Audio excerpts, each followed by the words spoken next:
Deadlock, the latest and greatest to come out of King Gaben's Valve Corporation. So what is it? Well, it's a 6v6 hero shooter that's also a MOBA. So in other words, you can play Overwatch and League of Legends at the same time, bringing your already low chances of getting a girlfriend even lower. But don't you worry about that, young one, because you're gonna have more fun than Trump's ex-boyfriend cooking up some bullshit to say on Twitter while playing this game. Just look at all these things you gotta keep track of. You got buffs, waves, jungle camps, itemization, mid-boss urn, boxes, golden statues, sinners, and most of all, each one of the 5 idiots who were assigned to your team. That's pretty much Deadlock in a nutshell. And now we can all learn about the Deadlock Experience so that you can decide whether or not this game is for you. For the record, I am Grand Eternus 10 and I'm globally known as the greatest player to touch the game. Disclaimer, Deadlock is currently an invite-only pre-release. Everything discussed may or may not be different in the future. First things first, the gameplay. If you've played League of Legends and shooters before, the MOBA hero shooter description probably made you think, you know what, I might not be too bad at this game. Wrong. You're gonna suck a lot. They're gonna be calling you a lot of suck. Regardless of what you've played before, your first few matches of Deadlock will be torture. Probably more so for your teammates who are stuck with you than for your clueless ass, but that's beside the point. Let's actually look at what your first couple Deadlock matches are likely to look like if you've tried to absorb as much information about the game as possible before ever playing. You load into the game and you get goosebumps from the Hidden King's intro.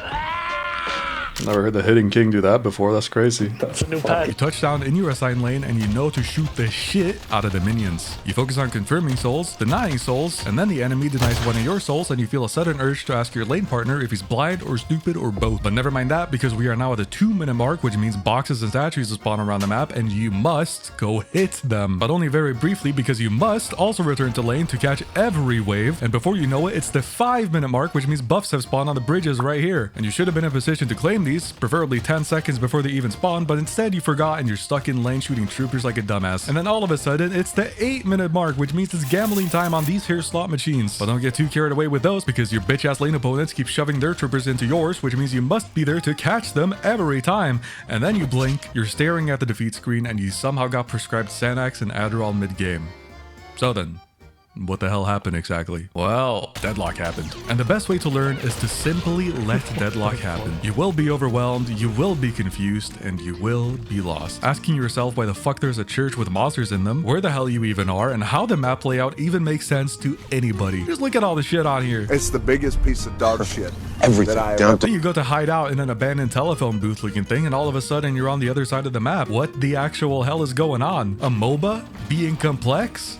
Preposterous. And to add on to that complexity, we should probably go back a bit, because I kind of pulled a quick one on you and I went straight from gambling on the sinners to the defeat screen. And while games can feel like that, surprisingly, it's not the whole story. There's a whole mid and a late game. The mid game starts at around 10 minutes, and this is where everybody gets confused, not just you this time. And you're gonna observe incredible plays like the enemy team stacking mid for absolutely no reason, your team stacking mid while a sidewalker is under attack, the mid boss remaining untouched for 30 minutes of the game. But at some point during this whole thing, you accidentally perform a wall jump, and it's like you just did crack for the first time. A MOBA with movement mechanics? The movement in Deadlock is deceptively simple. You can dash, dash jump, double jump, dash slide, dash jump slide, wall bounce, bunny hop, air strafe, mantle slide, etc. You may be thinking, that doesn't sound simple at all. And yeah, you're right. I lied to make it seem less threatening. But the truth is, the movement in Deadlock is one of its absolute strongest points. It's easy enough that you can learn to be proficient with it quickly, like utilizing your dashes to get behind cover or to enter a slide for infinite ammo. But it's in-depth enough that the ceiling for what you can do is just astronomical. Some players already being a little bit scarily proficient with it, but that's what makes the simple act of just moving so addicting. In League of Legends, for example, you click one time and your character automatically paths to where you want to go, at least in theory. In reality, players click about 10 times per second to delude themselves into thinking the game requires a higher APM than it actually does, whereas in Deadlock, movement is something that can be optimized almost indefinitely. It is ridiculously fun and engaging, and it allows for a lot of skill expression, unlike some of the characters in the game. Because one of the things MOBAs and hero shooters have in common is that they need a metric assload of characters. Currently, Deadlock has about 40, with more on the way, and even in that relatively low number, there is no shortage of diversity here. Oh no, you have characters like Victor for people who want the game to be a 7v6 right off the rip, Doorman for people who are annoying little bitches and deserve nothing good in the world, Mo and Krill for people who should be on a list, and then Drifter for people who already are on a list. You can be a big titty book lady with even bigger crowd control, a hot ass fucking vampire. Beyond that, there's inherent diversity where every hero in the game can be played differently game to game, like Wraith, who can build this hybrid damage build,